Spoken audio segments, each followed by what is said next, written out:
বহুল আলোচিত হিজাব আইন প্রত্যাহারের এক সপ্তাহ যেতে না যেতেই এবার হোয়াটসঅ্যাপ ও গুগল প্লে স্টোরের ওপর নিষেধাজ্ঞা তুলে নিল ইরান। দেশটির সংবাদ মাধ্যম বলছে, ইন্টারনেটে বিধিনিষেধ কমিয়ে আনার প্রথম পদক্ষেপ হিসেবে এ সিদ্ধান্ত এলো।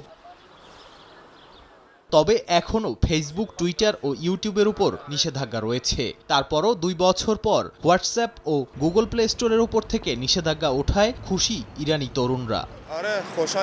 গুগল প্লে স্টোরের ওপর থেকে নিষেধাজ্ঞা তুলে নেওয়ায় আমি বেশ খুশি। এটা বিশ্বখ্যাত অ্যাপস স্টোর। নিষেধাজ্ঞা তুলে নেওয়াটাই সবার কাম্য। এছাড়া আমি আশা করছি অন্যান্য অ্যাপের ওপর থেকেও নিষেধাজ্ঞা তুলে নেওয়া হবে।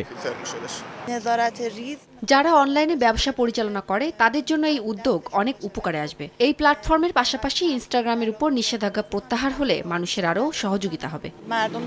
বিশ্লেষকদের মতে, ইরানের সর্বোচ্চ ধর্মীয় নেতা আয়াতুল্লাহ আলী খামেনিকে বুড়ো আঙুল দেখিয়ে পেজেশকিয়ানের এই সংস্কারের পথ কতটা প্রশস্ত হবে তা নিয়ে যথেষ্ট সন্দেহ রয়েছে। তবুও এই পদক্ষেপের প্রশংসা করছেন অনেকেই। নাদিম মারজান, সময় সংবাদ।